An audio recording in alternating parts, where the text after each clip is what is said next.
저희가 이제 그 개별 범죄는 안 다루는데 이것은 우리가 그 지속적으로 사회가 관심을 가져야 되는 조직 범죄 아닌가? 네. 구조적이고 조직적인 범죄는 중간중간 다룹니다. 그 중에 하나가 저희는 조직 보이스피싱이라고 생각하는데 이거는 사기꾼 하나가 네. 어느 날 개별 범죄를 저지른 게 아니라 이거 굉장히 구조적이고 조직적인 범죄죠. 맞습니다.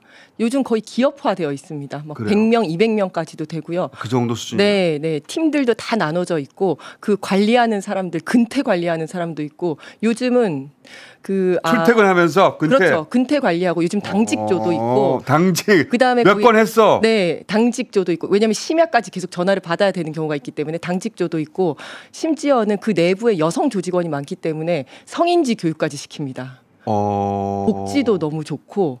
하여튼 거의 기업화되어 가고 그 안에서 사고 나면 안 되니까. 맞습니다. 네. 성인지 감수성 시켜가지고 내부 사고 안 나라고. 사고 안 나게 하고.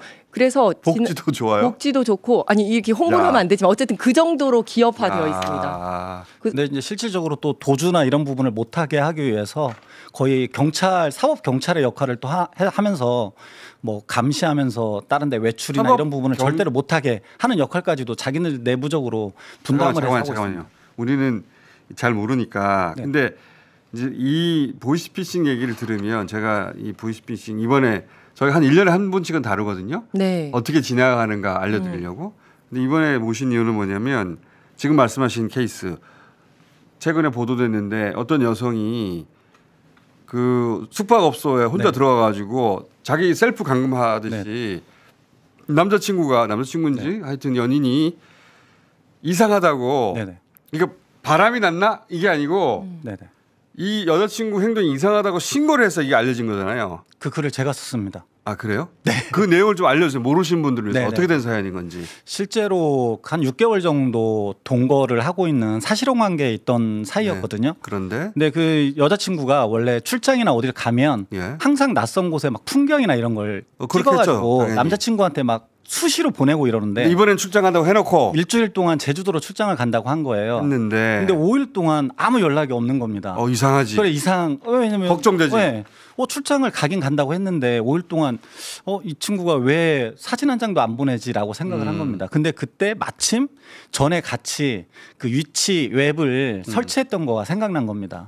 그래가지고 보니까 강서구 모텔로 찍히는 거예요. 그러면 보통은 연인 관계면 이게 모텔에 바람이 났구나라고 의심해야 되는데 어떻게 경찰에 신고를 했지? 맞아요. 그래서 통상은 이게 만약에 여자친구에 대한 신뢰가 없었으면 본래 요즘 바람이 이제 우리 위원장님 잘 아시지만 간통죄가 없어졌거든요. 형법상. 그래서 나 깜짝 놀랐어요. 바람에 대해서 저 바람에 대해서 몰라요. 경찰이 개입할 수가 없습니다. 바람 피는 거에 대해서 경찰이 개입할 수가 없습니다. 바람을 잘 몰라요. 워낙 또 이게 저희 경찰 선배이기도 법에 하지만 대해서 변호사이시기도 하시기 때문에 제가 뭐 쉽게 말씀드리기 어려운데 근데 그래서 그 유추 앱을 설치했던 게 생각난 겁니다. 그래서 강서구 모텔로 지키니까 처음에는 의심을 한 겁니다. 이분도 스스로. 그렇겠죠. 그게 당연하죠. 근데 고민을 하다가 그래도 내 여자친구가 절대로 그럴 리가 없다라고 생각을 해서 본인이 하루 정도 고민을 하다가 경찰에 신고를 한 겁니다. 근데 그 이상한 점은 있죠. 왜냐하면 설사 자기를 속였다 하더라도 그 숙박업소에 계속 있는다는 거 너무 이상한 거죠. 거기서 이상한 걸 찾아내야 되는데. 네. 그리고 연락도 안 받고 연락도 안 되고 하니까 더 이상했던 거죠. 그렇지. 간통죄에 대해서 잘 아시는 우리. 법에 대해서는 잘 알죠. 지금은 폐지됐습니다. 네. 바람은 잘 모릅니다. 시원한 바람밖에 모릅니다. 그런데 이 남자친구가 정확한 판단을 한 거죠. 네. 맞습니다. 그게 아마 복합적으로 생각했을 것 같아요. 처음에 의심하는 게 인지상정이고 근데 그러다가 그렇지만 안 움직인다고 이렇게 오랫동안 그리고 설사 그렇다고 하더라도 의심하지 말라고 뭔가 전화를 받아줘야 되는데 전화도 안 받는다고 이건 범죄적인 상황인 거다 이렇게 생각을 했다. 그래서 경찰에 신고했고 그다음은 어떻게 됐어요? 그래서 실질적으로 경찰하고 그 숙박업소를 찾았는데 처음에는 그 여성분도 거의 가스라이팅을 당하고 있는 상황이어서 남자친구도 믿지 못한 겁니다. 어떤 논리로 거기까지 멀쩡하게 사회생활을 하던 여성이 자기를 셀프 감감하게 된다는 게 도대체 어떤 논리로 그렇게 이게 아니 근데 제가 가스라이팅을 당한 거예요? 이게 이제 네. 그 시나리오를 봤는데 굉장히 복잡하고 굉장히 정교합니다. 어떻게 당해요? 옛날에는 기관사칭형이라고 해서 검사인데요, 검찰청 누군데요, 계좌가 뭐 도용됐으니까 어디로 돈 보내세요. 중국 발음인데. 네, 그럼 바로 알잖아요. 예. 그래서 요즘은 그 방법은 쓰지 않고요. 여러 가지를 통합니다. 이제 일단 카드 배달원이 카드 신청하셨죠?라고 전화를 해요. 카드 배송합니다. 하면 저 카드 신청 안 했는데요. 그러면 명의 도용 되신 것 같은데 뭐 땡땡땡땡땡땡땡 고객센터로 연락 한번 해보세요. 이러고 끊어요. 그냥 본인이 뭐지 이러면서 땡땡땡 고객센터로 전화를 하면 고객님 명의 도용되신 것 같습니다. 잠깐만요. 네. 그러면은 그 땡땡땡땡이 믿을 만한 카드 회사라는 게 많지가 않잖아요. 네, 신뢰할 만한 금융기관일 텐데 네. 그 금융기관 번호로 전화할 거 아닙니까? 그러니까 가르쳐줘요. 여기 고객센터가 1588-7474로 돼 있네요. 예를 들면 이러면 이제 일단은 그 번호로 전화를 하잖아요. 그렇지. 카드 배달을 했다고 하는 사람이 네. 여기 봉투에 여기가 출발이야. 네, 여기가 출발이에요. 네네. 그러면 1588 땡땡땡땡으로 전화를 했더니 성함요 이렇게 쭉 한 다음에 선생님 명의 도용되신 것 같습니다. 링크 하나 보내드릴 테니까 여기에다 필요한 내용 쓰십시오. 링크를 클릭하는 순간에 해킹되는 거구나. 그러면 그 이후에 112로 전화하든 금융감독원으로 전화하든 전부 다 보이스피싱 조직원이 다 받는 거예요. 112로 전화를 해도 실제로 경찰관 같이 똑같이 받습니다. 그 정도로 훈련돼 있어가지고 네. 그러니까 자기가 클릭한 것이 이게 해킹 툴이라는 걸 모르는 그 순간부터는 당하게 돼 있는구나. 맞습니다. 112로 전화했는데 경찰에서 뭐라고 하니까. 네, 그렇죠. 네. 근데 경찰이 호텔에 가 있으려고 할 일은 없잖아요. 이게 그러니까 중간에 몇 단계가 있는데 그러면 카드는 취소해 드렸고요. 혹시 돈이 빠져나갈 수 있으니까 자산보호 신청해 드리겠습니다. 금융감독원에서 연락하면 전화 받으십시오. 다단계다 진짜. 맞아요. 팀이 4개쯤 있습니다. 그러면 금융감독원 땡땡땡 과장입니다. 자산보호 신청해 드리려고 했는데 계속 거부가 되는데 혹시 형사사건 접수된 거 아닌지 검찰 형사조회 24.kr 접속하셔서 확인 한번 해주십시오. 본인이 직접 들어가요. 딱 들어가서 보면 김어준 구속영장 발부 수배 이렇게 딱 뜨는 거예요. 나는 아무 잘못도 없는데 그럼 이 사람이 완전 이제 멘붕이 되는 거죠. 선생님 지금 명의 도용 되셔가지고 수배가 되신 상태입니다. 그경이라는구나. 네, 검찰청에 누구누구 검사님께 한번 연락해 보십시오. 담당 검사로 되어 있습니다. 이러면 검찰청 전화로 전화를 하는데도 배우가 여러 명이네. 네, 네네. 검찰청 전화로 전화를 하는데도 이미 해킹이 됐잖아요. 그 바로 옆에 있는 다른 팀에 있는 조직원이 받는 거예요. 검사입니다. 아니 당신이 그 사람이야라고 하면서 막 화를 내요. 여기서. 지금 수백억 원대의 피해가 생겼고 70명, 80명의 피해자가 지금 당신을 찾겠다고 너무 쪼는 거예요. 어떻게 하는 거예요? 네가 모르는 사이에 네 명의가 도용돼 가지고 난리가 났다. 당신 잡히면 큰일 나 이제. 큰일 났다라고 하면서 엄청나게 겁을 주는 겁니다. 당신 수배됐다 막 이렇게 얘기를 하면 저는 그런 적이 없다. 제가 뭐 어쩌고 저쩌고 막 이제 얘기를 당연히. 하잖아요. 그러면 약간 누그러진 척하면서 그러면 금융감독원에서 하는데 무조건 협조하라. 그러지 않으면 바로 구속된다. 막 이런 얘기를 합니다. 그러면 아까 그 금융감독원 사람이 전화를 해가지고 선생님 너무 놀라셨죠라고 하면서 그러면 전수조사를 해야 된다. 선생님의 돈이 합법적인 자산인지 아니면 불법적으로 이렇게 된 자산인지를 전수조사해야 된다. 일단 안심 계좌로 다 보내셔서 저희가 확인한 이게 시작이에요. 안심 계좌로 안심 계좌 보내라. 확인한 다음에 당연히 이제 끝난 다음에 다시 돌려드리겠다. 1차로 그렇게 다 뽑아가고요. 2차로 그럼 현금을 다 뽑아가 그때. 다 뽑아갑니다.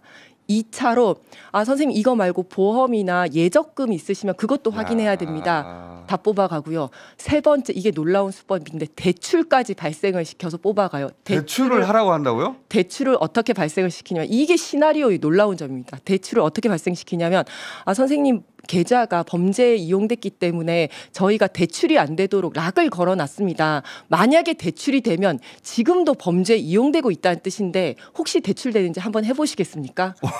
대출이 당연히 되죠.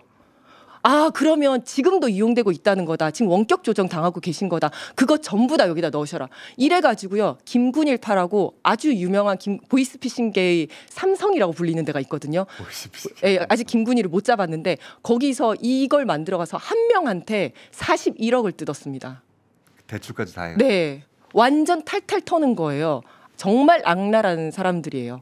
김군일파라고 하는 이 보이스피싱파가 네. 굉장히 유명합니까? 네네. 김군일파가 저기 2023년도에 만들어져 가지고 베이징을 근거지로 해서 했었는데 지금 저기가 특정된 조직원만 104명입니다. 저기 보면 경찰이 파악한 것만. 네, 특정된 것만. 그러니까 그 특정 안 된 사람들도 있는 거죠. 제일 위에 총책이 있으면 근태 관리 있고 자금 관리 있고 조직원 관리 있고 격리 담당 있고 수거책 있고 쭉쭉쭉 있고요. 금융감독원 4층, 검사 4층, 수사관 4층, 중국 다롄 신규 조직원이 제일 밑에 있잖아요. 그러니까 위에는 다 저렇게 팀을 이뤄서 하는 거고요. 그러니까 우리가 접하는 것은 중국 다른 신규 조직원 정도고. 네, 맞습니다. 그 위에 1선, 2선, 3선, 그 위에 관리자, 그 위에 총책은 우리가 본 적도 없는. 본 적도 없습니다.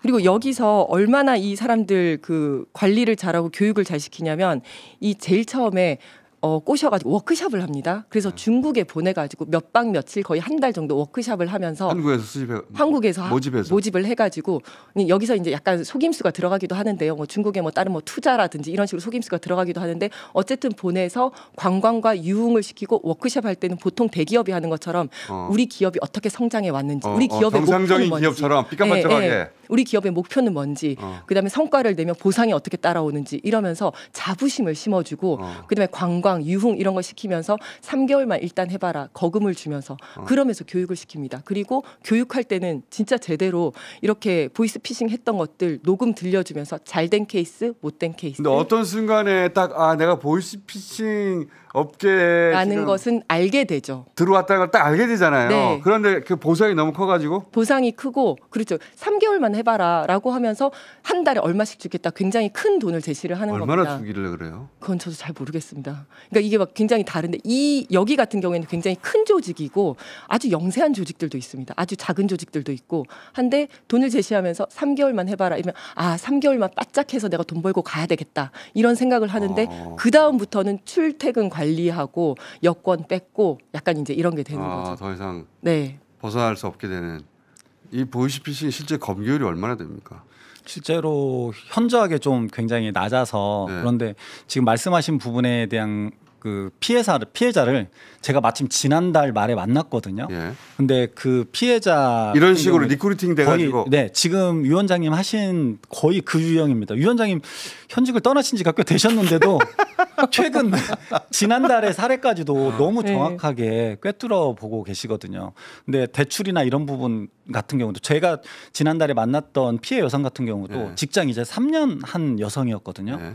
그래서 대출 2천만 원 받고 3년 동안 본인이 적금 들은 1,200만 원 해가지고 하여튼 자기가 가지고 있는 전재산을 다 털린 거예요. 네. 자기가 대출 받을 수 있는 것까지 다 털린 거예요. 네, 완전 털릴 위기에 있었는데 1,200만 원은 이미 입금을 했고 그리고 본인이 그 주말에 입금을 하다 보니까 그 은행 그 제가 말씀드려도 되나요? 어떤 특정된 은행인데 상관없죠. 네, 신한은행인데 신한은행 피싱 범죄 예방팀이 있는데 그게 본점에 있거든요. 거기에서 이상하다고 생각해서 그 여성한테 주말에 전화를 한 거예요. 네. 그 팀에서 거래 유형이 이상하다고. 네네네. 근데 그게 제가 잘했다라고 생각하는 게 그분들이 전화해서 이제 고객하고 통화를 하는데 너 돈을 왜 이렇게 주말에 계속 600만 원씩 찾냐? 계속해서 너 무슨 일 있냐? 그런데 이 피해 여성이 저 곧 결혼하는데 예식장 측에서 현금으로 납부를 하면 10%를 할인해 준다라고 했다는 거예요. 그러니까 처음에는 사실 누구나도 믿기 쉽거든요. 그럴 수도 있다 싶은데. 그러면 일단은 계좌를 차단해 놓을 테니까 월요일 날 지점에 너가 그 결혼을 증빙할 수 있는 청첩장이 됐다던가 아니면 뭐 남편하고 웨딩 사진을 찍은 현금을 계속 뽑아가지고 뽑아가니까요. 뽑아가니까 그리고 하루에 현금 뽑을 수 있는 액수가 정해져 있으니까 근데 계속 그렇게 뽑으니까 감금을 시키는 이유 중에 하나도 하루에 계속 감금 시켜놓고 일정 금액을 장기간에 걸쳐서 계속 인출하게 할 목적이거든요. 한 번에 600인가밖에 못 뽑으니까. 네네, 600인가 못 뽑으니까. 그래서 월요일 날 그 송파구에 있는 지점을 찾아온 겁니다. 그래서 이제 본점에서도 얘기를 해준 거죠. 이 고객이 들어오면 혹시 그 결혼한다 그러는데 청첩장이나 이런 걸 확인해라라고 했는데 보이스피싱 의심된다. 네네네네. 근데 안 가져온 거예요. 안 가져오고 자기는 찾아야겠다고만 얘기를 하니까 그때 은행원이 저희한테 이제 112로 신고를 하신 거죠. 은행원 판단이 주요했네. 정확하게. 네네네.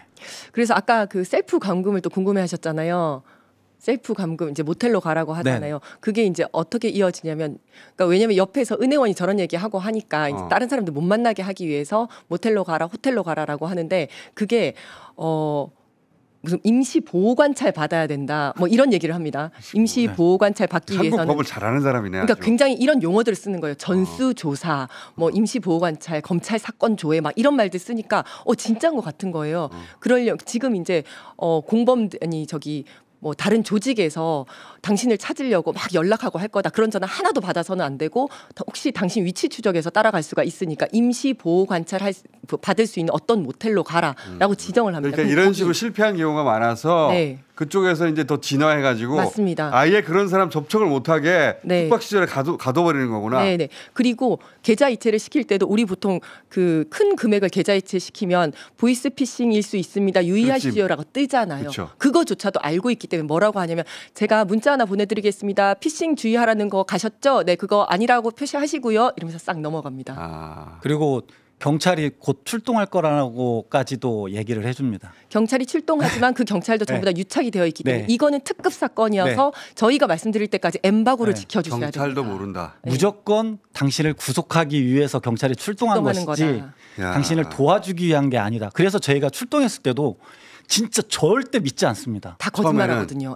그래서 그 당시에도 제가 지난달에도 저희 경찰 특공대에서 10년 동안 근무하다 나온 후배 경찰관이 있거든요. 그 직원은 이제 또 약간은 그 온탕과 냉탕을 오가면서 그 여성한테도 또 접근을 해서 또 진술을 들었고 이래야 되거든요. 그래서 좀 그 직원이 좀 거세게 얘기하면 또 한 직원은 여청과라고 여성 청소년과에서 청소년만 상대하던 또 직원이 있습니다. 그래서 가가지고 그 직원은 또 되게 타이르고 그렇게 하지 않으면 절대 믿지 않는다는 거죠. 절대 믿지 않습니다. 너무 오랫동안 세뇌가 돼가지고 가스라이팅이 된 거죠. 그러니까 자기가 확실하다고 믿는 홈페이지 전화번호로 다 확인을 했는데 내가 분명히 경찰로 전했고 내가 분명히 금융감독원으로 전했고 직접 형사사건 조회했고 한 거거든요. 했는데 갑자기 경찰이라는 사람이 나타나가지고 막 말하니까 이게 바로 그 사람들이 말했던 이미 나쁜 사람들이구나. 나는 구속되는구나 이렇게 생각하는 겁니다. 그래서 그 여성 같은 경우 순찰차를 타고 경찰서마다 피싱 전담팀이 있거든요. 그래서 거기로 가는데 순찰차에서 경찰서에 도착해서 내려서 진짜 경찰관들한테 마지막으로 한 얘기도 진짜 금융감독원에 한 번만 더 확인해 주시면 안 돼요. 내가 김 과장님, 김땡땡 과장님이랑 직접 통화했다 이런 얘기합니다. 야, 이거는 자세히 얘기해야 되겠다 진짜. 이 사례들 이런 유사한 사례가 엄청나게 많은 거잖아요. 맞습니다. 그리고 대부분은 넘어가는 거고 이 경우는 그 전에 그 남자친구의 판단으로 그 막은 것이지 넘어가 버린 경우가 너무 많은 거 아니에요? 실제로 많습니다. 와. 이게 그리고 링크를 정말 조심해야 되는 게 링크들이 막 오는데 그 중에서 뭐 세금을 안 냈다라든지 아니면 우리가 다 택배 시키잖아요. 택배 뭐 주문하신 택배가 배송 중에 있습니다. 아래 링크 확인하시기 바랍니다. 이런 거 다 확인을 하잖아요. 이런 것들 아니면 저희 아버지께서 돌아가셨습니다. 장례식장 뭐 밑에 확인하셔라 이런 거 다 조심해야 됩니다. 실질적으로 부고장 같은 경우에는 위원장님께서 말씀하신 부고장은 경찰관들도 당합니다. 왜냐하면 경찰관들이 그 누구 돌아가시고 이러면 그 조문 가는 거에 대해서 많죠. 굉장히 좀 민감하거든요. 그래서 보면 설마 나한테 온 부고장이 허위겠어라 그래서 실질적으로 저희가 아는 선배님도 그걸로 당했습니다. 그리고 그 부고장이 그 사람 전화번호로 갑니다. 저도 받았거든요. 저희 지역위원회 고모님이 돌아가셨다면서 그 고모님 전화번호로 온 거예요. 그래서 저희 아버지가 돌아가셨습니다라고 하면서 왔길 어머 이분이 돌아가셨다고 이랬는데 이거 누르면 안 된다 싶어가지고 물어봤더니 다 그걸 받았다는 거예요. 따로 전화를 해봤더니 멀쩡히 살아계시더라고요. 우리 이지은 위원장 정도로 이 전문가도 순간적으로 넘어갈 거예요. 그럼요. 이거 뭐 어떻게 해야 돼? 그럼 어떻게 해야 됩니까? 실질적으로 가장 좋은 방법은 제가 생각할 때 요즘 보이스피싱은 진짜 사회적 재난이라고 생각을 하고 있거든요. 그러네. 듣다 보니까. 실질적으로. 그래서 그 어떤 낯선 번호로 연락이 오거나 이랬을 때 뭔가 의심해 보는 것도 중요한데 내 판단에 맡기지 말고 이렇게 우리 위원장님 같이 좀 이런 부분들에 대해서 잘 알만한 사람에게 조언을 받는 거. 우리 이지은 위원장이 옆에 있는 게 아니니까. 전화번호 공개해 주셨을 것 같습니다. 위원장님 전화번호를 공개해서 그런 의심스러운 번호가 올 때 이지은 위원장 목소리를 흉내내는 또 보이스피싱이 어떻게 있어요. 아니 요즘은 그 딥시크라고 하나요? 그래서 그렇죠. 가족 목소리를 그대로 따라해서 옛날에는 엄마 나 여기 붙잡혔어 뭐 살려줘 전화 딱 끊은 다음에 마치 그 납치범인 것처럼 전화해가지고 뭐 돈 얼마 보내라 이런 거 있었거든요. 근데 요즘은 이게 AI로 해가지고 목소리를 사람 목소리 비슷하게 흉내를 내는 거예요. 그 자식 목소리, 어머니 목소리, 아버지 목소리. 이지은 위원장 목소리는 많이 공개됐기 때문에 이게 AI 학습시키면 비슷하게 들릴 수 있거든요. 절대 거의 흡사합니다. 그러니까 해법이 안 되잖아 그거 가지고. 그래서 지금 어제 마침 또 정부에서 그 대책을 발표를 했더라고요. 근데 저는 굉장히 효과적이라고 생각을 하는데 일단 지금 통합 대응단이 있는데 이거를 굉장히 확대를 시켜가지고 이제 경찰에서 신고받고 했을 때 보이스피싱인 걸 알면 바로바로 체계적으로 이제 좀 관리가 될 수 있도록 하고. 이렇게 해야 될 것 같아요. 그러니까 보이스피싱 저희가 이거 제 기억으로는 1년에 한 번 정도씩 다루긴 했는데 큰 사건이 있을 때마다 듣다 보니까 이 진화의 정도가 1년에 한 번씩 다뤄서는 안 될 것 같아요. 네. 주기적으로 유형을 소개하고 유형을 알면 이런 게 나한테 왔네? 맞아요. 네. 걸러낼 수가 있잖아요. 그러니까 지금 방금 설명하시는 거 듣기 전까지는 나한테 와도 걸렸을 것 같은데 싶을 정도거든요. 맞습니다. 근데 이제 그걸 자세히 듣고 나면 이렇게 하면은 보이스피싱이구나 알 수가 있잖아요. 그 사례를 가지고 한 달에 한 번 정도 소개해야 되겠는데 이거 계속해서. 근데 실질적으로 보이스피싱 조직들이 과거에는 이제 노인 어르신들 대상으로 하는 부분이었다가 또 최근에는 시나리오를 자기네들이 막 연구해가지고 만듭니다. 그래서 거기도 돈 벌려고 그럼요. 만들어가지고 저작권처럼 자기네 조직간에 팝니다. 그래가지고 최근에는 이제 젊은 여성들을 대상으로 하는 부분에 대한 걸 하고 있거든요. 근데 오늘 또 이렇게 방송하면서 여성들의 이런 주의를 또 하기 때문에 곧 머지않아서 또 새로운 기법이 또 나옵니다. 그러면 또 우리가 알려주고 저희가 또 그래서 알려줘야 됩니다. 주기적으로 나오셔야 되겠다. 오늘 그러면 첫 시간을 해놓고요. 일단은 첫 시간을 했는데 요건 유형이 더 있을 테니까 일주일에 한 번, 한 서너 번 연속으로 하죠. 그 대표적인 케이스들. 저희가 역할을 맡아서 한번 해봐도 될 것 같아요. 위원장님 연기를 잘하시는 일주일에 연기를 못해서 일주일에 한 번 앞으로 한 3, 4주는 쭉 한번 해보죠. 그래서 대표 케이스들. 오늘 첫 번째 케이스 그분이 당한 케이스. 그거는 듣다 보니까 이건 모르면 당하겠다. 나도 모르게 쑥 빠져듭니다. 그러니까 이거 90 몇 프로 당하겠다. 저는 호텔 가라고 하는 순간 깨달았을 것 같은데 이건 아니지. 깨달았을 것 같긴 한데 웬만하면 당할 것 같거든요. 그러니까 케이스 스터디를 해보는 것으로. 자, 오늘은 이제 가주세요. 감사합니다. 감사합니다. 저희가 이 보이스피싱 얘기를 하겠다고 그 생각을 한 건 몇 년 됐어요. 근데 1년에 한 번 정도씩 했거든요. 1년에 한 번씩 업데이트하는 걸 따라가면 되지 않을까? 이제 보이스피싱 여러 가지 범죄들 중에 보이스피싱은 따로 다뤄야 되겠다고 생각한 게 이게 우발적이거나 또는 뭐 개인이 하는 거거나 개별적인 범죄가 아니라 이건 조직 범죄다. 그렇죠. 이건 조직 범죄여서 지속적으로 업데이트하면서 알려야 한다. 그래서 이제 보이스피싱은 따로 저희가 다루기 시작했는데 근데 최근에는 그 업데이트 정도가 우리가 상상을 초월하고 맞습니다. 속도도 너무 빠르고 기업화돼가지고 이거 시리즈로 좀 알려야 되겠다. 맞습니다. 그래서 지난 시간 첫 시간 했고 지난 시간에는 모텔에 감금된 자신을 모텔에 감금시킨 사례를 얘기했잖아요. 근데 며칠 전에 자기 집에 셀프 감금한 사례가 나왔어요. 맞습니다. 이건 어떻게 된 거예요? 실질적으로 그 과거에는 이제 지금 특히 젊은 여성들 대상으로는 주로 이제 모텔이나 이런 부분에 이제 투숙하게 하는데 시골에 계신 분들 특히나 이제 나이 드신 분들 이런 분들 있잖아요. 그런 분들은 직접적으로 모텔에 가라 그러면 이상하고 또 지방에 거주하는 분들 가운데 요즘은 어르신들이 혼자 거주하시는 분들이 꽤 많습니다. 가족 이제 자녀들하고 떨어져서 사는 그 어르신들이 많다 보니까 주로 혼자 거주하는 어르신들을 대상으로 이제 먼저 지금 혼자 집에 있는지부터 이제 확인을 합니다.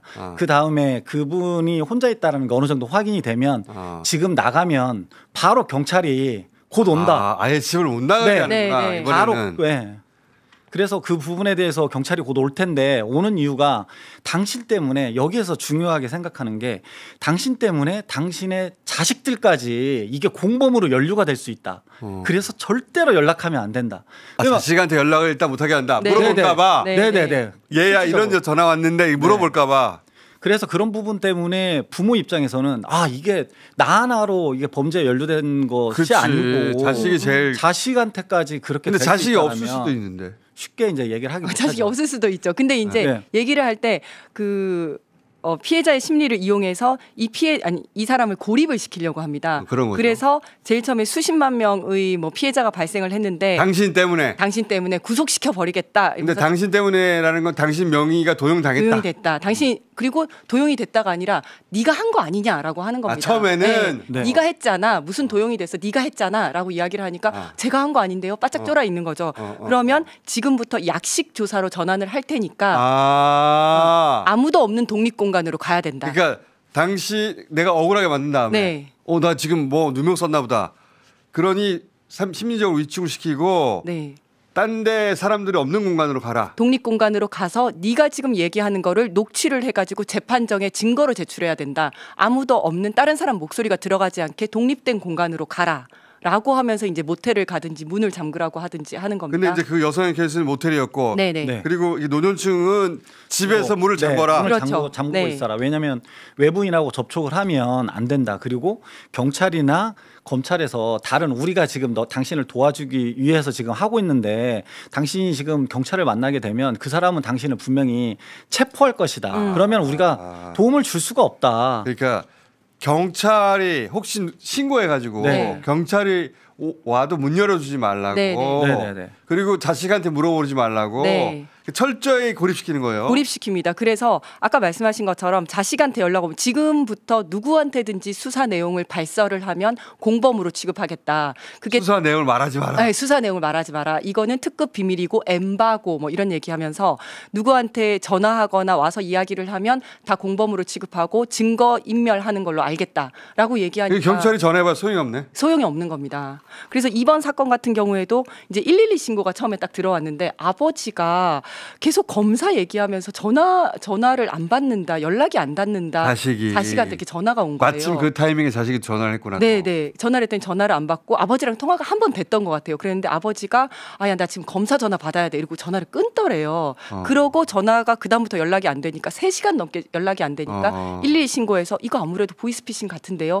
해서 이제 자녀가 현명했네. 네, 그래서 익산경찰서 중앙지구대 직원들이 간 거예요. 현장에 갔어요. 집으로. 그러니까 문 다 잠궈놓고 있는 거죠. 경찰이 오면 문 열어주지 말라고 그랬으니까.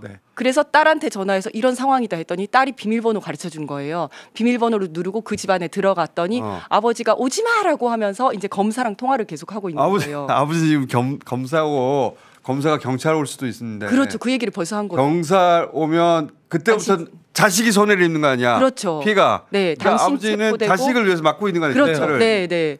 그러고 있으니까 딸이랑 통화도 시켜주고 이렇게 얘기하지 않았냐. 이게 전형적인 수법이다. 계속 설득을 해서 30분, 1시간을 설득을 했더니 내가 검사라는 사람이랑 통화를 했는데 그 사람이 하는 얘기를 똑같이 경찰관들이 하네. 그런가? 이러면서 그때 이제 의심을 한 거예요. 위원장님 말씀하신 대로 딸이 없었으면 안 되는 거예요. 위원장님 말씀하신 대로 현장에 저희 경찰이 이번에도 설득을 그나마 할 수 있었던 게 검사가 당신이 지금 피해 아버지한테 검사가 이런 식으로 얘기하지 않았냐. 지금 당신의 개인정보 유출됐다고 했지.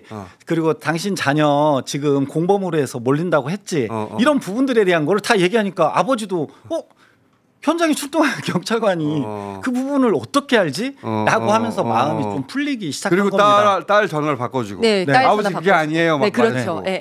근데 그 과정이 금방 되는 게 아니고 딸까지 동원됐는데도 한참 걸린다는 거죠. 맞습니다. 3시간 20분 동안 통화를 혼자서 하고 계셨고 이 피해자분은 3시간이면 이미 대포 통장 열리는 거 아니에요? 그래서 악성 앱이 이미 깔려 있었습니다. 그렇겠지. 그랬는데 이제 이 악성 앱을 어떻게 하는 거예요? 하냐면요. 이분 같은 경우에는 원격 제어 앱을 깔도록 해가지고 보이스 피싱범이 직접 깔았던 거예요. 원격 제어 앱을 깔게 하는 경우가 있는데 링크를 클릭해라 이거 아니에요, 보통? 보통은 이제 링크를 클릭해라라고 하는데 여기는 어떻게 썼냐면 사고 접수하려면 몇 가지 원격으로 확인을 할 게 있는데 구글 플레이 스토어에 있는 정식으로 등록된 원격 제어 앱을 다운받으십시오라고 얘기를 얘기를 해요. 그럼 이거는 구글 플레이 스토어에 있으니까 별로 정식 앱인데. 네, 정식 앱이니까 그냥 다운을 받죠. 그러면 저희 보안팀에서 고객님 휴대전화를 움직일 건데 지금부터 터치하지 마시고 육안으로 봐주시기 바랍니다. 한 다음에 한국소비자원 앱을 다운받을 건데 이게 그 좀비 앱이거든요. 다운받을 건데 고객님 휴대전화 패턴 한번 열어주시겠어요? 열어주는 거죠.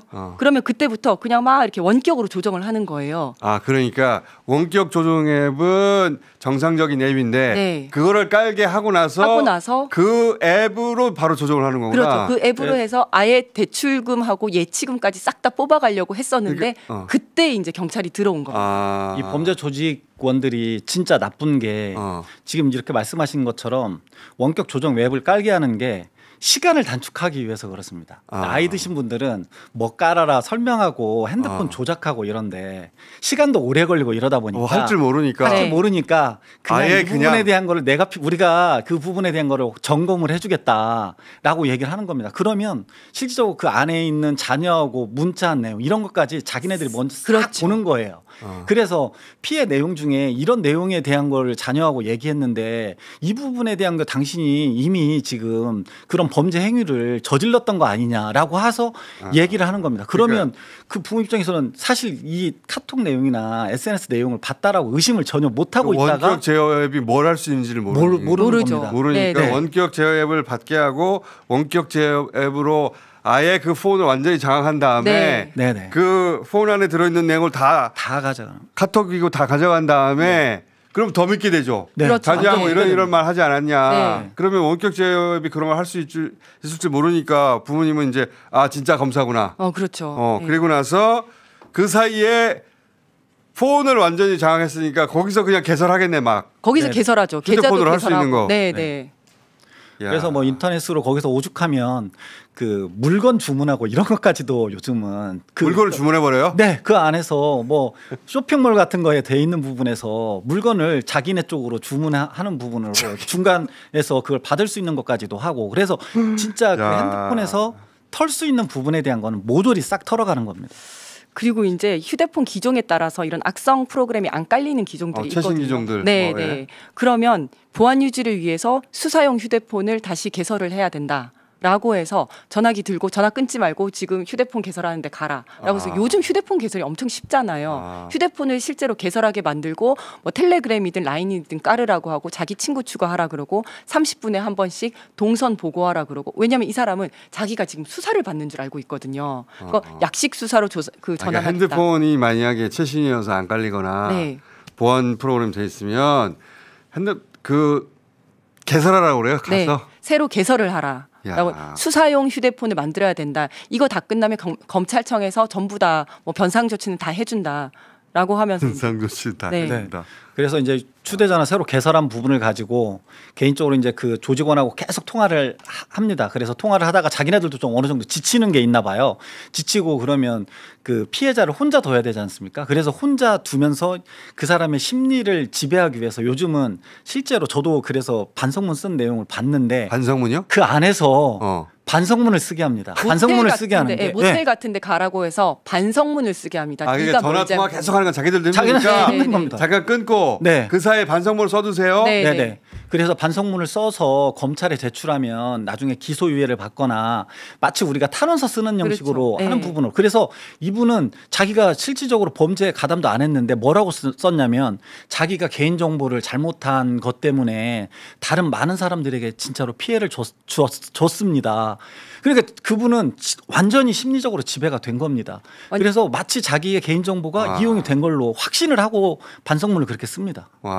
완전히 가스라이팅이 된 거죠. 내가 잘못을 안 했어도 이거 잘못했고 저거 잘못했고 쓰다 보면 진짜 잘못한 것처럼 느껴지잖아요. 자, 그러면 그때 내세우는 신분들이 첫째 검사, 그다음에 금융감독원. 네. 그렇게 해서 금융감독원이 주로 이제 굿캅 역할을 하고 검사가 배드캅 역할을 하면서 둘이 달래고 얼르고 하는 겁니다. 한 사람이 하는 게 아니다. 옛날에는 한 사람이 했고 그렇죠. 제가 한 십몇 년 전쯤에 저는 보이스피싱 전화를 받아본 적이 있어요.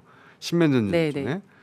정확하게 기억은 안 나는데 그때 목소리는 이거는 발음이 조선족인데 뭐 금융 관련해서 물어보는 거예요. 티가 났잖아요. 네, 그때 티가 났어요. 좀만 들어보면 이게 조선족 발음 조선족인데 그래서 잠깐 일로 와보실래요? 그쵸? 제가 네. 잠깐 일로 와보실래요? 그러면 제가 눈치채는 그쪽을 깨닫고 그러면 슬슬 목소리를 바꿔요. 그리고 너 어디인 중국? 네.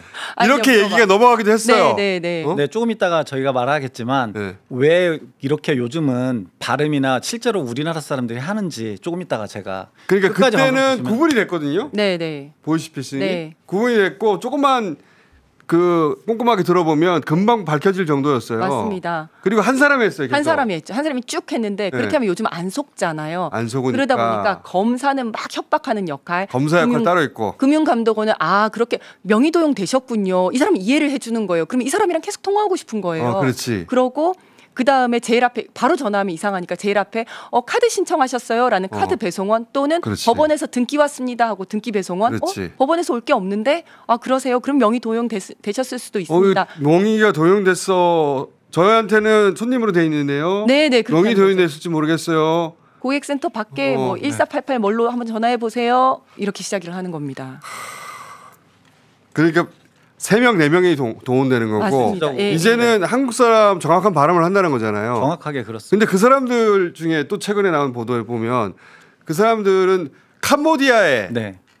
직업을 그 좋은 일자리를 구하러 갔다가 거기서 감금된 사례 이런 거 있다면서요. 맞습니다. 이번에 해외 와. 감금돼서 보이스피싱에 연루되었던 14명이 한국인 14명 구출했다라는 기사가 기사. 나오고 있는데요. 이 시작이 취업 사기였습니다. 취업 사기. 네, 이 피해자가 제일 처음에 이제 공고를 봤는데 여기에 전문직 알바를 구한다라고 하면서 이게 정말로 무슨 뭐 방송 작가 아니면 사진 작가 아니면 뭐 디자이너 이런 식의 전문 작가 딱 이렇게 써 있습니다. 그래서 외국에 나가서 한 일주일 정도, 2주일 정도 있으면 돈도 벌 수 있고 외국 여행도 할 수 있고 그러니까 청년들이 많이 지원을 해서 나간 거예요. 이거 짭짤한데 그렇죠. 여행도 하고 좋은데. 네, 여행도 하고. 그래서 이 사람도 갔는데 가자마자 내려서 만났는데 차를 타자마자 바로 여권, 공항에서? 통장, 공항에서 누구 이제 만나가지고 그 차 타시면 됩니다. 이까지는 굉장히 친절하게 했는데 차를 타자마자 모든 걸 뺏기고 굉장히 폭력적이고 억압적이고 이제 협박 같은 걸 두드려 하면서 맞고 돈 다 뺏기고 네, 여권 네, 뺏기고 네. 감금 나간 채 맞습니다. 보이스피싱 전화 역할을 하게 되는 거예요. 네, 강요를 실질적으로 당했는데 처음에는 이제 와. 이 사람들이 갈 때 이제 동남아에서 단기 알바 지금 위원장이 말씀하신 대로 한 일주일 정도 하면 보통 300만 원 정도를 입금해 준다 이렇게 얘기를 합니다. 일주일 300만 원. 일주일에 300만 원. 그래서 이 사람들의 항공권까지 전부 다 끊어주거든요. 그래서 공항에 딱 대기를 하고 있습니다. 대기를 해서 그 차에 딱 타는 순간 완전 돌변합니다. 돌변해서 너 가지고 있는 거 다 내놔. 이미 신분증, 뭐 인감증명서, 통장 다 압수합니다. 와. 다 압수해서 자기네들 조직으로 들어가서 이 부분에 대해서 이제 처음에는 바로 이제 일을 안 시킵니다. 그러니까 보이스피싱 그 부분으로 투입을 안 시킵니다. 처음에는 이제 실제로 교육하듯이 교육도 하고 또 이 부분에 대해서 동의를 하는지 안 하는지를 사전에 이제 그 치밀하게 이 사람들에게 계속 심리적으로 압박을 하고 겁을 주면서 하고. 계속 유도를 합니다. 그 다음에 한 번 딱 발을 들이면 너는 이제부터는 공범이다. 그러면서 영상 찍어놓고 이런 부분으로 해가지고 너 여기서 나가볼 수 있으면 나가봐. 그런데 사람들이 우리나라도 아니고 외국에 나가서 거기에서 탈출을 한다는 생각을 하기가 사실은 그러니까 어딘지 쉽지 모르는 데서 않습니다. 감금된 채로 거기 콜센터에서 일을 하는 거 아니에요? 네, 그렇죠. 매뉴얼에 따라. 맞습니다. 근데 이 사건 같은 경우에는 어떻게 밝혀지게 됐냐면 어떻게 밝혀졌어요? 8월 초에 이 자녀가 집에 들어와야 되는데 한국으로 귀국을 하기로 했는데 귀국을 안 한 거예요. 아버지가 깜짝 놀라서 무슨 일 있나 경찰에 신고를 하고 근데 신고를 전화도 안 하면 받고. 그래서 영사 콜센터를 통해 가지고 이제 대사관으로 연락이 되다 보니까 아버지께서 시간이 너무 많이 걸릴 것 같다라고 하면서 본인이 평소 지지하던 박찬대 의원실에 전화를 한 거예요. 박찬대 의원님한테 연락을 한 거예요. 해서 얘기를 했더니 이게 8월 초였거든요. 얼마 안 됐어요. 네. 그래서 박찬대 의원님이 듣더니 이거 굉장히 큰 문제인 것 같다. 비서관을 한 명 지정을 해가지고 네가 이걸 전담해서 좀 알아봐라. 박찬대 의원 초대해야 되겠다 이거. 네. 그렇게 해가지고 연락을 해봤더니 그러니까 이제 사실은 개개인이 캄보디아에 있는 영사랑 통화를 하기는 쉽지가 않잖아요. 그렇죠. 근데 그 영사와 또 그 거기에 나가 있는 국가기관들이 쫙 있습니다. 경찰도 있고 그 사람들이랑 연락을 하고 현지 경찰이랑 연락을 해가지고 정말 한국에 있는 아버지와 캄보디아에 있는 영사 쪽 국가기관들하고의 가교 역할을 박찬대 의원실에서 잘해준 겁니다. 이거 개인이 하려면 이런 식으로 안 되는데 시간이 많이 걸리죠. 대한민국 국회의원이 직접 나섰으니까 네. 그 캄보디아 쪽에서도 응했어요 이제. 그렇죠. 네. 그래. 국회의원이 지금 나섰어요. 네. 한국에. 그래서 어디까지 간 거예요? 쭉쭉 하다가. 그래가지고 마침 근데 이 피해자가 그 캄보디아에 감금되어 있던 피해자가 좀 기지를 발휘해가지고 원래 휴대폰이랑 다 뺏기는데 어떻게 텔레그램을 할 수 있게 된 거예요. 아버지한테 텔레그램을 한 거예요. 어머나. 나 여기에 뭐가 보이고 어떻게 뭐 공항에서 어느 정도 온 것 같고 막 이런 걸 보낸 거예요. 아버지도 그렇고 자식도 현명했네요. 굉장히 현명하셨고 용기 있었고 그래서 이 아버지가 이 박찬대 의원실을 통해서 이런 내용이 왔습니다. 네, 그럼 박찬대 의원실은 이 내용을 그 영사한테 알려주고 왜냐하면 이 피해자와 영사는 직접적인 연락이 안 됐잖아요. 그렇지. 네, 그래서 이 사이에서 요 가교 역할을 해가지고 이제 딱 그 급습을 한 거죠. 캄보디아 그러니까 그렇다면 캄보디아 쪽에서는 알 테니까 네. 그런 게 보였고 그렇다면 그런 시설이다. 네. 해서 급습을 해서 구출한 거예요? 구출을 한 거죠. 근데 너무 다행인 와. 게 이 텔레그램을 보낸 거를 또 들킨 거예요. 그래서 큰일 날 뻔했는데 그 즈음에 바로 이제 급습을 해서 구출을 해냈던 거죠. 진짜 영화의 한 장면. 네. 그만큼 이게 신속하게 이루어질 수 있었던 게 좋았던 것 같고요. 와. 또 그래서 앞으로는 그런 부분들을 대비해 가지고 뭐 경찰, 국정원, 인터폴 그리고 그 해외에 나와 있는 우리 영사관들 이런 부분들이 어느 정도 원스텝으로 해가지고 바로 적극적으로 좀 추진할 수 있도록 하려고 준비하고 있는 걸로 알고 있습니다. 그러니까 그 바보같이 무슨 보이스피싱에 당하고 그런 일이 아니라는 거예요. 아닙니다. 이제는 이제는 걸리면 웬만한 사람들은 다 걸리게 돼 있는 거예요. 맞습니다. 네. 그리고 이제 요 일을 했던 게 김우성 비서관인데 제가 이름을 꼭 얘기를 해주고 싶어가지고 너무 잘했다는 얘기를 하고 싶고 그리고 이거를 계기로 해서 이제 좀 알아본 거죠. 박찬대 의원실에서 알아봤더니 박찬대 의원하고 김우성 보좌관 한번 불러야 될 것 같아요. 근데 보통 이런 공은 의원이 다 가져가야 돼요. 아니 의원님이 이제 하자고 해가지고 그러니까 시작이 된 거죠. 박찬대 의원님 나와야 되겠다. 네. 2023년에는 캄보디아에 실종 신고가 17건이었는데 작년에 250건으로 늘었고 올해는 봤더니 올 7월 기준으로 250건을 벌써 넘은 거예요. 실종 신고가 이렇게 많아지고 있는 거예요. 그러면 이런 식으로 보이스피싱 조직에 의해서 감금돼서 어떤 건물에서 할 수 있다는 거죠. 그 콜센터에서 네, 한국 사람 역할로 전화하고 있을 수도 있겠다. 그렇습니다. 그렇습니다. 그래서 네. 이거는 보통 일이 아니네. 맞습니다. 일단 그 사람들을 구출해내니까 또 굉장히 중요하네요. 네. 왜냐하면 그 사람들을 구출해서 한국인 역할을 할 사람이 없어져 버리면 못합니다. 못하잖아요. 네. 그래서 사실 이제 급습한 다음에 어쨌든 이 사람들도 다 보이스피싱 조직에 연루되어 있으니까 일단 가서 조사를 다 받았습니다. 야, 네가 원해서 한 거 아니야? 조사를 받았는데 조사하다 보니까 이 사람들은 진짜 억류돼서 피해자들이구나 이래가지고 다 이제 한국으로 캄보디아까지 가서 보이스피싱 콜센터 하고 싶은 한국 사람 누가 없어요. 있겠습니까, 진짜. 네. 그 사람들 근데 이제 수사하니까 그런 과정을 쭉 거쳤더니 다 피해자다. 그러면 이 사람들을 통해서 기법들을 또 확 알 수 있겠다. 그렇죠. 네. 근데 정말 이렇게 자기도 모르는 사이에 공범이 되는 경우가 굉장히 많거든요.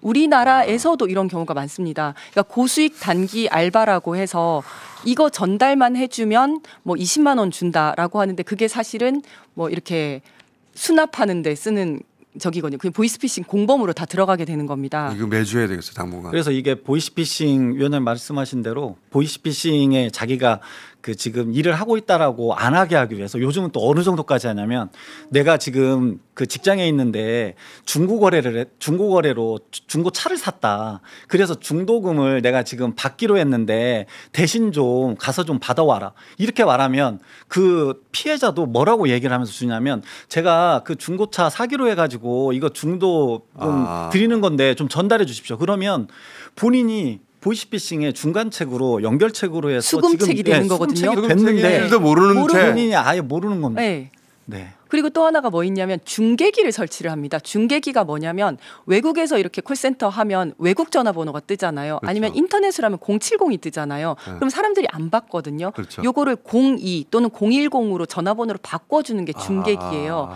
요거를 설치를 해야 되는데 요 아무데나 설치했다가는 이게 혹시 이제 걸릴 수가 있으니까 기술 지원직이라고 해서 기술 지원직 요거 기계 하나만 설치하면 한 달에 200만 원 드립니다.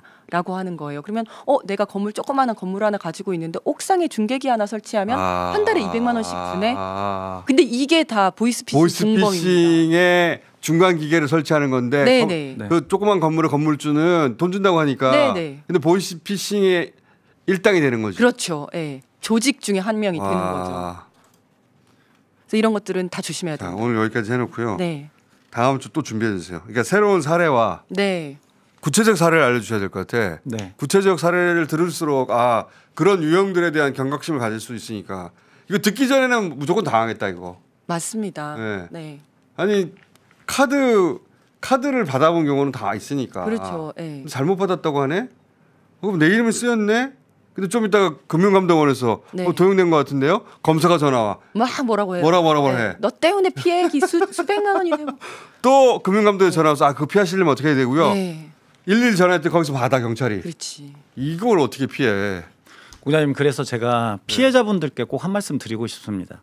그 피해를 당하신 분은 사실은 뭐 본인이 무지해서 그렇게 피해를 입는 게 아니고 누구나 지금 말씀하신 대로 그러니까요. 누구나 당할 수 있는 부분이거든요. 맞아요. 그래서 혼자 나약한 생각 하지 않으셨으면 좋겠고 또 가족이나 지인들이 사실은 막 이게 바보같이 이렇게 당하냐라고 얘기를 하는 경우도 실제로 있거든요. 자기가 안 당해봤어. 네네네. 진짜 본인이 안 당해봐서 모르는 거고 누구나 당할 수 있는 거기 때문에 가까운 이웃이나 주변 사람들이 좀 따뜻하게 위로하고 했으면 이거는 좋겠습니다. 구체적 사례를 딱딱 정리해가지고 계속 반복해서 얘기하고 우리도 뿌려야 되겠어요. 다음 주에는 역할극을 준비하겠습니다. 역할극 또 준비. 새로운 거가 몇 개가 그러니까. 있거든요. 그리고 박찬대 의원도 모셔야 되겠네. 네. 저도 연기 연습 꼭 해보겠습니다. 그리고 대책은 어떻게 할 것인지 네. 그것도 또 얘기해 보도록 하겠습니다. 오늘 여기까지 하겠습니다. 감사합니다. 감사합니다. 오늘은 추석을 앞둔 유형 먼저 한번 보겠습니다. 추석을 앞두고 택배 문자를 가장한 피싱이 많다고 하나 떼어봐 주세요. 자, 네, 실질적으로 과거에는 제가 일부러 좀 오래된 문자를 제가 링크를 소개했거든요. 근데 저게 한 3, 4년 전까지는 낚시 문자라 그래서 누구나 그냥 이렇게 막 무작위로 문자를 발송을 해서 그걸 클릭하면 그 핸드폰에 있는 정보들을 빼가는 수법이었거든요. 근데 요즘은 아예 바뀌었습니다. 그게 한 어떡해요? 작년부터 바뀌었는데 네. 요즘은 문자를 보내서 이게 당신에게 택배가 배송이 됐는데 집을 찾을 수 없다. 위치가 바뀌었다. 그런데 그 정보를 좀 예전에는 택배 왔어였는데 네. 이제는 그거보다 더 클릭하고 싶게 만드는 네, 더 구체적으로. 당신한테 뭐가 오기는 왔는데 네. 이 주소지가 잘못됐나 본데요. 네. 클릭하고 그래서 정확하게 이걸 정보를 입력해 달라고 얘기를 하거나 또 최근에는 어떤 식이냐면 이게 되게 우리나라의 유명한 백화점에서 고액의 뭐 소고기 10kg가 선생님한테 배송됐다. 누군지 모르겠지만 나한테 누가 보냈나? 네. 그렇게 생각이 만들고. 네. 그래서 그 부분에 대한 거를 보냈는데 그러면 이거 제가 받을 사람이 이거 보낸다고 연락받은 사람이 없는데요라고 얘기를 할 거 아니에요. 네. 그러면 그 보이스피싱 조직에서 그러면 선생님 이걸 누가 보냈는지는 개인정보라서 저희가 확인할 수 없습니다. 그렇지. 선생님께서 직접 받으시는 분이 확인을 하셔야 됩니다. 라고 해서 전화 통화를 하는 겁니다. 그렇게 해가지고. 그러면 받는 사람 입장에서는 그렇지. 안 그래도 누가 보냈지? 소고기 10kg가 배송됐다는데 누가 보냈지? 이걸 그렇지. 받아도 되나? 특히나 요즘 뭐 공무원들 같은 경우는 청탁금지법도 있고 이러기 때문에 쉽지 않거든요. 그래서 누가 보냈는지를 먼저 확인하기 위해서 공무원 아니라도 궁금하죠. 네, 근데 클릭을 합니다. 그러면서 링크를 보내는 겁니다. 선생님 저한테도 말씀하시지 마시고요. 이거는 개인정보가 유출될 수 있으니까요. 저한테 오히려 더 말씀하시지 믿음을 마시고 주는. 네네. 오히려. 보내드리는 링크에 들어가서 직접 확인하시기 바랍니다. 근데 클릭하는 하는 순간 좀비폰이 되는 겁니다. 네. 네. 실제로 어제도 제가 근무 중에 상담을 한 번 했는데 아침 8시 반에 주민센터에서 전화가 왔다는 거예요. 주민센터. 네, 그래서 추석 맞이 선물을 보내려고 한다. 주민센터에서 보낼 리가 있나? 그러니까요.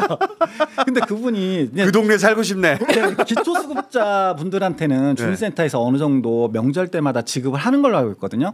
그런데 보통적으로 선물을 먼저 이렇게 해서 보내고 이런 일은 선물이 아니겠죠. 그거는. 없거든요. 네. 그래서 이분이 뭐 문자를 보내고 뭘 확인해야 된다라고 하면서 선생님 이런 뭐 지금 링크. 거주하시는데 이런 걸 확인해야 됩니다라고 하면서 링크를 보내준 거예요. 근데 그분이 그거를 링크를 확인을 못할 수 있었던 게 데이터가 없었습니다.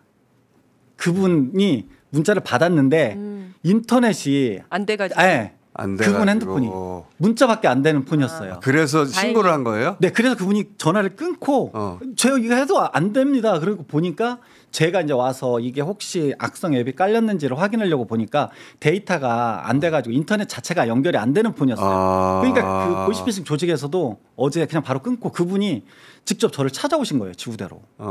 그래가지고 상담을 해왔는데 그래서 와, 이 시기적으로 지금 딱 진짜 추석 앞두고 이런 범죄가 이제 확실히 늘고 있구나라는 생각이 체감하게 됐습니다. 그것도 이제 조금만 생각해보면 말이 안 되거든요. 기초수급자면 구청에서 정확하게 알고 있지. 네. 맞습니다. 그거 다 전화 연락을 합니다. 물어볼 리가 있나. 예. 자, 그렇게 혹해서 네. 뭐 보내드립니다. 네. 택배 갔는데 소고기 얼마 보냈는데 이건 누군지 모르겠는데 정보 입력하셔야 될 것 같아요. 링크 하여튼 모르는 링크 날라오면 클릭하면 안 된다. 절대 하면 안 됩니다. 그거 하는 순간 좀비폰이 되고 악성 앱이 깔리기 때문에 그때부터는 이상하다 싶어서 전화를 해도 전부 다 보이스피싱 범위 받게 됩니다. 클릭하면 폰은 아무 이상 없는 것 같지만 이미 통제권은 넘어간 거예요. 맞습니다. 그 순간 바로 즉시 넘어갑니다. 그리고 그 안에 있는 개인정보가 다 털리는 거거든요. 그래서 요즘은 그 휴대폰 한 대당 뭐 10,000원씩 5,000원씩 해가지고 그거를 다른 보이스피싱범들한테 다 막 팔기도 합니다.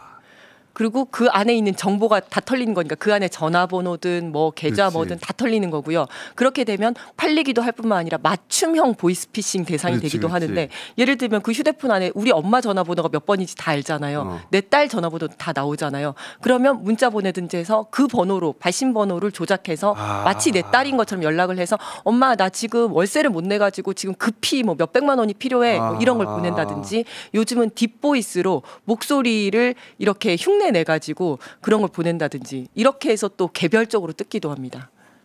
진짜 모르면은 당하기가 야 누가 보이스피싱 당해 그건 옛날 얘기예요. 맞습니다. 네, 정말 그러니까 이 링크는 아예 클릭을 하지 말아야 클릭을 하면 안 됩니다. 링크는 위원장님께서 아까 말씀하셨듯이 그 안에 휴대전화 안에 있는 정보가 털리면 거기에 보통 요즘 그 어린이 유괴에 관련돼서 사실 보이스피싱 범죄 많거든요. 어린이 유괴는 어떻게 해요? 그러니까 제가 근무하고 있는 경찰서에서도 그런 신고들이 몇 건 있었거든요. 근데 이제 실제로 발생하진 않았는데 지금 말씀하신 대로 핸드폰 안에 있는 정보에 대부분 우리 아이가 뭐 유치원을 다닌다, 어린이집을 다닌다 하면 그 엄마들 모임이 있습니다. 그 엄마들 모임에 있는 이름이 대부분 누구 엄마라고 돼 있거든요. 그렇겠죠. 대부분 전화번호가. 그래서 그 어린이집에 있는 엄마들 연락처를 먼저 보이스피싱들이 확보를 하는 거예요. 그래서 누구 엄마시죠? 라고 얘기를 하는 거예요. 그래서 누구랑 같이 어린이집 다니시고 있죠. 그리고 그 핸드폰 안에 있는 어린이집에서 찍었던 엄마들이 그 아이에 대한 사진 이런 거 얼마나 소중하게 생각하겠어요. 그 사진 딱 보내주는 겁니다. 그러면 납치됐다고? 네. 납치됐다. 돈 넣어라? 네. 돈 내놔라. 그렇기 때문에 지금 공장님께서도 말씀하신 대로 일단 기본적으로 URL이 오면 어느 정도는 내가 이걸 그냥 무조건 클릭하지 않는 게 최우선입니다. 일단 클릭하지 않고 그냥 전화로 확인해보는. 맞습니다. 클릭하기 전에는 상관없거든요. 네. 전화로 확인을 해보고 내가 만약에 클릭을 한 것 같다, 뭔가 잘못된 것 같다라고 하면 일단 경찰서에 가서 그 얘기를 하시면 이게 또 이제 그 악성 앱을 제거하는 어플이 또 있습니다. 그거를 깔아서 제거를 해줍니다. 경찰서로 가시면. 자, 이번에는 아예 보이스피싱 통화 실제예요? 아니면은 만들어 온 거죠, 이거? 만들어 온 건데요. 이게 샘플로 만들어 왔는데 이게 이제 실제 보이스피싱 조직을 검거를 해서 그 시나리오를 압수를 한 겁니다. 그대로. 실제 보이스피싱 압수를 했고 사실은 굉장히 길기 때문에 이거를 제가 줄여가지고. 오케이. 네. 자, 이거는 사례입니다. 실제 사례. 네. 실제 이렇게 한다는 것을 AI로 지금 재현한 건데 한번 들어볼게요. 안녕하세요, 고객님. A은행 김땡땡 팀장입니다. 저렴한 대출 상품 나왔는데 대출 가능 여부 조회해드릴까요? 그렇지 않아도 대출이자가 높아서 고민이었는데 잘 되었네요. 해주세요. 네, 그러면 간단한 본인 인증 후 가저의 결과 알려드리겠습니다. 인증번호 6자리 지금 보내드렸으니 알려주세요. 조회 결과 연사 4.2% 금리로 6천만 원 대출 가능하신데 진행해드릴까요? 네. 대출 신청서 파일을 보내드릴 테니 작성하시고 신분증, 재직증명서, 통장사본, 주소지 함께 보내주세요. 심사 결과 나오면 연락드리겠습니다. 이게 뭐냐면요. 이제 일단 대출을 받은, 그러니까 제2금융권 쪽에서 비싸게 대출을 받은 사람들을 대상으로 무작위로 하는 게 아니라 이미 비싼 이자 대출을 받은 사람들만 속아가지고 전화를 하는 겁니다. 그래서 이렇게 해드릴까요? 하면 그렇잖아도 나는 지금 12% 15%인데 싼 걸로 해준다 그러니까 한번 알아봐 주세요라고 오케이. 하는 거죠. 그러면 네 대출 신청서 파일 보내드릴 테니까 작성하시고 했잖아요. 네. 이 대출 신청서 파일을 클릭하는 순간 이게 이제 앱이 깔리는 겁니다. 자, 그다음 단계 어떻게 네. 넘어가느냐? 그다음 단계.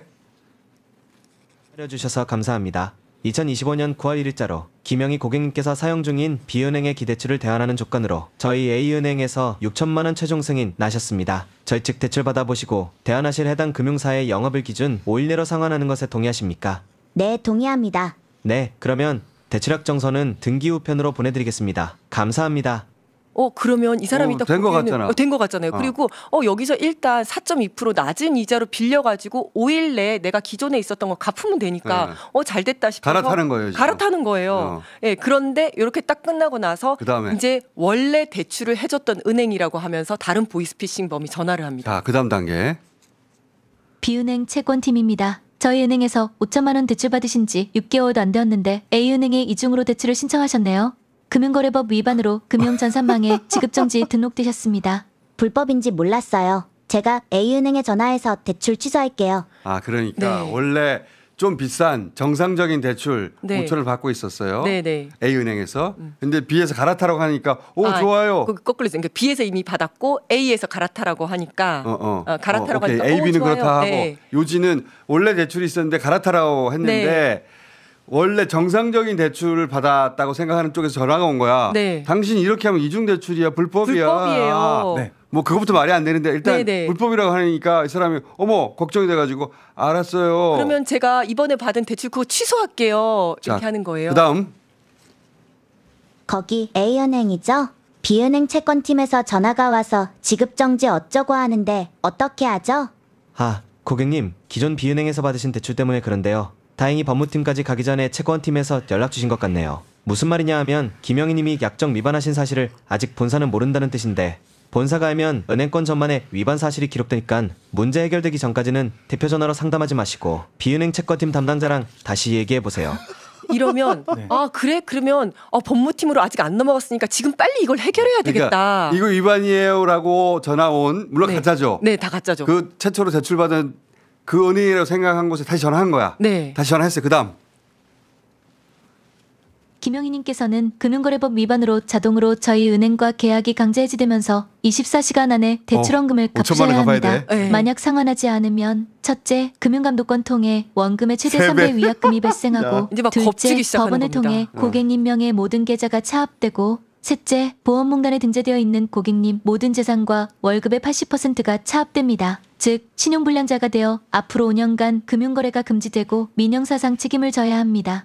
그러니까 뭐냐면 24시간 내에 원금 갚지 않으면 5천만 원 당장 갚으라는 거죠. 당장 갚아라. 이거 지금 24시간 내에 갚지 않으면 민형사상 책임지고 넌 다 차압되고 너 이제 3배 물어내야 된다 이렇게 얘기를 하는 거예요. 이때부터 멘붕에 빠지는 겁니다. 저 사람들은 이걸 어떻게 믿냐고 하는데 정상적인 번호로 온 거라고 맞습니다. 생각하는 거예요. 네네. 그리고 이 사람은 아니 내가 대출한 걸 어떻게 알겠어. 그렇죠. 다른 은행에서 네. 서로 한 사람이 하는 게 아니라 막 번갈아가면서 막 맞습니다. 역할 네. 플레이를 하니까 멘붕이 돼 가는 거예요. 네. 그리고 이러면서 자 그럼 그럼 저 어떻게 해야 돼요? 이제 당황을 그렇지. 하잖아요. 그러면 24시간 내에 돈을 갚아야 되는데 뭐 무슨 공증 계좌를 보내줄 테니까 여기로 보내라. 또는 이렇게 되면 시간이 너무 많이 걸리고 기록이 남으니까 직접 가서 뭐 이렇게 추심을 하겠다. 뭐 추심 신청해 드리겠다. 찾아오겠다. 예.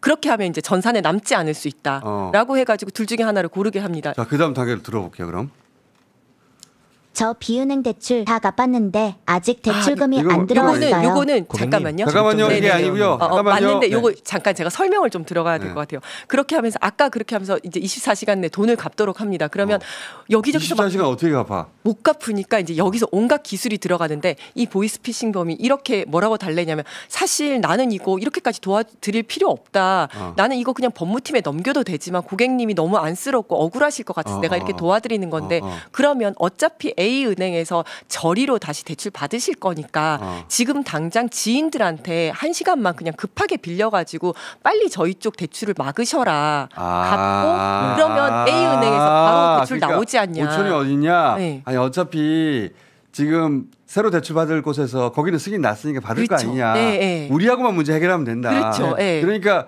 그쪽에서 대출 받을 거니까 일단 친구들한테 빌리세요. 빌려가지고 급하게 이거를 막고 그러면 기록이 안 남을 수 있다. 그런 다음에 A은행에서 대출 받아서 갚으시면 되지 않냐. 이렇게 이제 달래는 겁니다. 그래서 시간을 그렇게 긴 시간을 안 줍니다. 대부분 막, 그렇겠네. 예, 막 6시간 이거 지금 일과 시간 이내에 못하면 이거 어차피 법무팀으로 넘어갑니다. 이렇게 얘기를 하고 위원장께서 말씀하신 것 중에 대부분 이게 젊은 직원, 이게 새내기 직장인들이 있는 경우가 많거든요. 그러면서 이거 당신 안 하면 저만 하더라도 들어보면은 말이 안 되거든요. 네, 네. 근데 이제 말이 안 된다는 생각을 하기 전에 막 몰아치는 거지. 네, 맞습니다. 계속 말을 끊지 않고 그러면서 너 월급 압류된다. 그리고 회사에 이거 회사에 통보된다. 회사 통보된다. 통보된다. 그러면 회사에서 너 계속 직장 생활하기 쉽지 않을 수도 있다.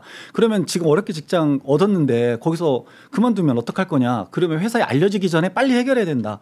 계속 그렇게 몰아치니까 이 피해자 입장에서는 어떻게든 주변에서 이거 어차피 아까 말씀하신 대로 금방 들어올 테니까. 금방 네, 네. 들어오는 왜냐면 게 내가 승인 너무, 받아놨거든. 받았거든요. 너무 그게 네. 그거에만 매몰돼 그게 되는 아니 설계가 꼼꼼하네. 이미 승인 받아놨으니까 받았죠. 네. 돈은 들어올 거야 곧. 네, 네. 그렇게 안심시켜놓고. 그렇게 하고 승인된 문서까지도 보내줍니다. 네. 그리고 그다음에 이제 급하게 돈을 이제 빌려 가지고 5천만 원을 갚잖아요. 그러면 그러면 한 가지 말씀드리면 은행은 이렇게까지 친절하지 않습니다. 맞아요. 예. 당신의 상황을 이렇게까지 걱정하지 않아. 네, 네. 그냥 끝나는 거예요. 대출 안 갚으면 그걸로 끝나는 거지 뭐. 네. 그런데 네. 이렇게라도 하세요라고 하면서 만약에 진짜 돈이 없잖아요. 그러면 50%라도 갚으세요. 70%라도 갚으세요. 있는 돈 그냥 다 딸딸딸 해내게 한 다음에 완납 증명서라는 걸 보내줍니다. 저희 B은행과는 이제 완납이 되셨습니다. 수고하셨습니다. 이제 A은행에 연락해 보십시오라고 하면 A은행에서 네, 대출 다 상환하신 거 확인이 되셨고요. 그러면 저희가 이제 저희 대출 승인된 거 보내드리겠습니다. 지금은 아직 뭐 시간이 안 돼서 내일 오전에 확인해 보십시오. 하고 또 끊어지는구나. 끊어지는 네. 겁니다. 그러면 왜 돈이 안 들어오지?라고 하면서 이 사람이 그때라도 깨달았으면 되는데 네. 왜 돈이 안 들어오지?라고 하면서 다음 날 전화를 해보잖아요. 거기 A 은행이죠. 왜 돈이 안 들어왔죠?라고 하면 그 사람한테 더 뜯어내는 겁니다. 자, 그게 그 다음입니다. 그게 좀 전에 듣던 건 사실. 네, 맞습니다. 왜 돈이 안 들어왔어요?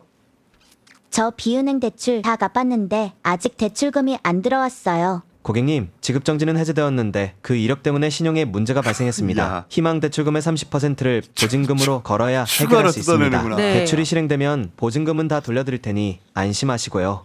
불러드리는 계좌로 이체 부탁드리겠습니다. 이렇게 와. 뭐 공탁금, 예치금, 보증금, 위약금 명목으로 30%, 20%, 10% 계속 뜯어내고 조금이라도 더. 네. 그러니까 이 사람은 곧 돌려준다고 하니까. 그렇죠. 네.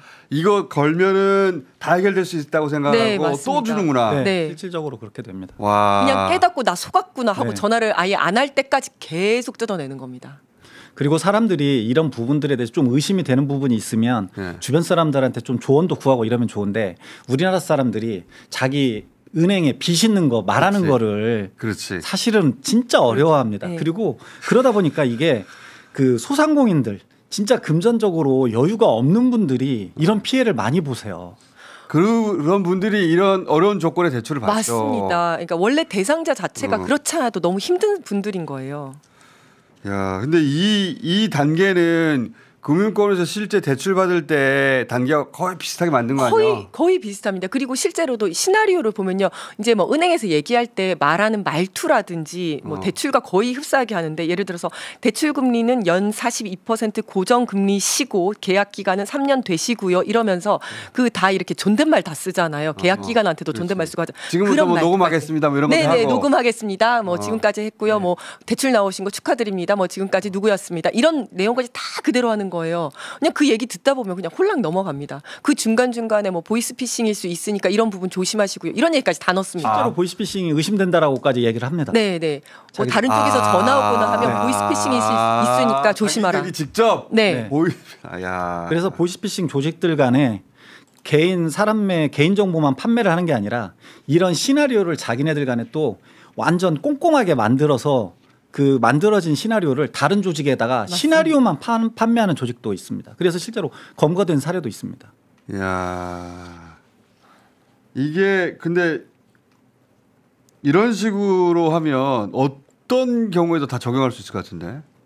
이런 역할 분담을 해가지고 사기를 치는 거라고 하면 자 이건 또 뭐예요?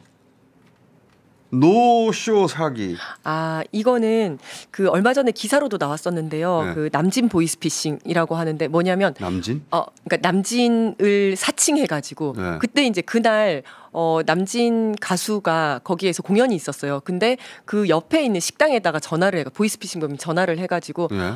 저희가 사실은 이제 그날 40명 예약을 하겠습니다. 이제 이렇게 얘기를 하는 거예요. 실제로 남진 공연이 있는데 있었어요. 그런 데만 찾아가면서 하는 거예요. 겁니다. 그리고 큰 공연이 있을 때 그 옆에 식당에다가 식당 전화를 해가지고 그 저희가 그날 저녁에 한 40명 정도 예약하겠습니다. 네. 네, 너무 좋잖아요. 좋죠. 네, 예약을 해주고 저희가 사실은 이거 매니저 명함까지 파가지고 보내주면서 남진 매니저다라고 하고 저희가 그날 공연이 있어서 마지막 뒤풀이를 하는 건데 저희 남진 선생님이 이렇게 특별히 드시는 술이 있거든요. 그걸 좀 준비해 주시겠어요? 그러면 너무 비싸고 귀한 술이니까 어디서 얻을 수가 없잖아요. 이거 어디서 얻어야 돼요?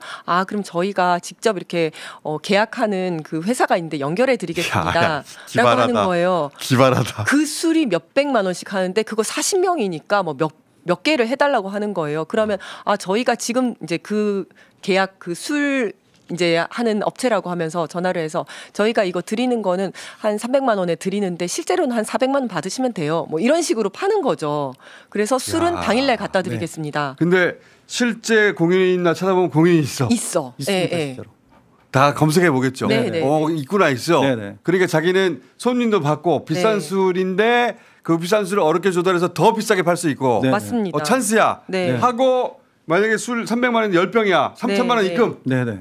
와. 그래서 작년까지는 지금 위원장님 말씀하신 대로 뭐 연예인 분들이나 이런 분들 콘서트 이런 걸 핑계로 많이 했고 또 유형 중에 좀 흔한 유형이 군부대 주변에 있는 군부대? 군부대 주변에는 사실 지방에 큰 식당들이 고깃집 식당들이 꽤 많이 있거든요. 근데 평상시에는 장사가 잘 안 됩니다.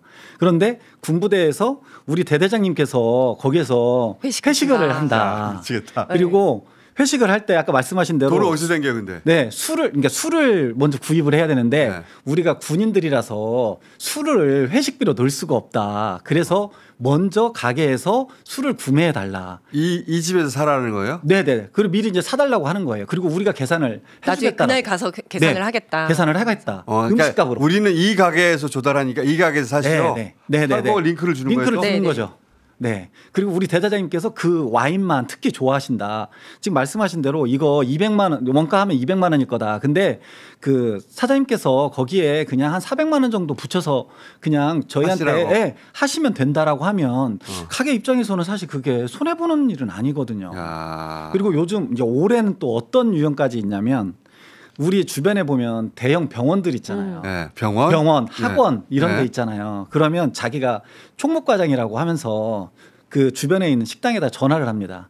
그래서 우리 병원장님께서 어느 팀이 이번에 실적이 좋아가지고 회식을 한다고. 운용이 무궁무진하구나. 네, 맞습니다. 무궁무진합니다. 그래서 요즘은 오죽하면 그 주변에 있는 그 로드뷰를 해가지고 인터넷에서 다 찾아봅니다. 그래서 그 식당이 어떻게, 그러니까 중국이든 뭐 동남아권에서도 로드뷰는 금방 다 확인할 수 있거든요. 그래서 거기 옆에 무슨 스타벅스 옆에 있는 그 고깃집 맞죠? 그러고 하면 사장님께서는 그냥 이런 말을 이 고객이 왔었구나. 그래서 근처에 있구나. 네, 저 여기 병원 있는데 저 가끔 가서 회식하는데 우리 병원장님께도 거기 그 고깃집 맛있다고 해서 제가 추천드렸어요. 근데 또 술이 나오는 거야. 비싼 거. 네. 그래서 돈 입금하게 만들어. 맞습니다. 그래가지고 이제 이런 것들이 좀 유행하다 보니까 이제 주인들이 좀 이상하니까 미리 전화를 해서 확인을 하잖아요.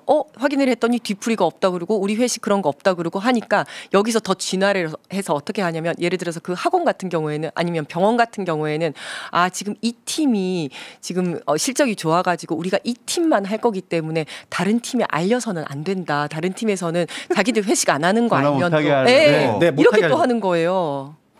확인을 못하게 하는 거죠. 이 시리즈는 계속해야 되겠다. 야,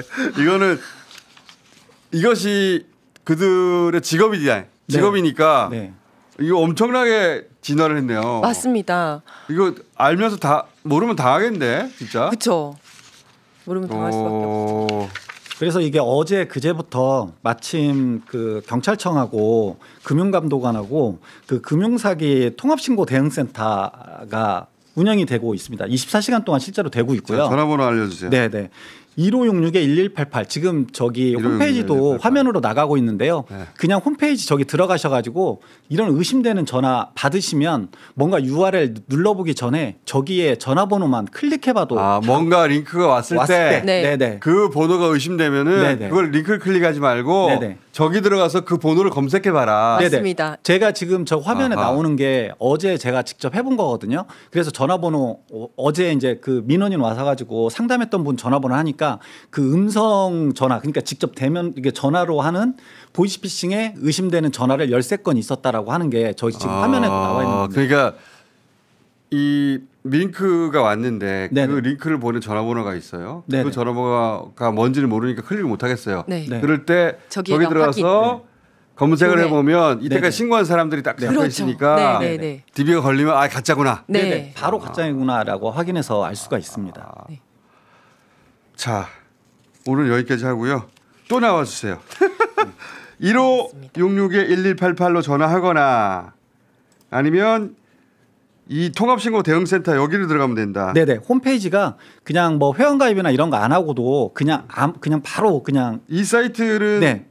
검색을 어떻게 해야 됩니까? 바로 그냥 그 금융사기 신고 대응센터라고 검색하면 포털 금융사기 사이트에서 대응센터. 네, 네, 금융사기 네. 대응센터라고 금융사기 대응센터. 네. 검색하면 바로 이 홈페이지가 나옵니다. 그래서 바로 이 전화번호를 확인해 볼 수 있도록 창이 바로 뜨게 돼 있습니다. 그리고 저는 이제 이런 전화번호가 워낙 많으니까 그냥 외우기 힘드시면 112 전화하셔가지고 보이스피싱 당했는데 네. 이거 어디에다가 뭐 홈페이지 어디 물어보면 된다는데 하면 경찰관들이 다 설명을 해줄 겁니다. 오케이. 네, 그래서 지금 여기 대응센터가 17일부터 24시간 체제로 운영된 게 위원장님 말씀하신 대로 112로 전화를 하면 이쪽으로 전화를 바로 또 실시간으로 연결해서 해드립니다. 알겠습니다. 이거 한번 걸려서 만약에 그게 500만 원이든 5천만 원이든 털리고 나면 좀 영혼이 나갈 것 같아요.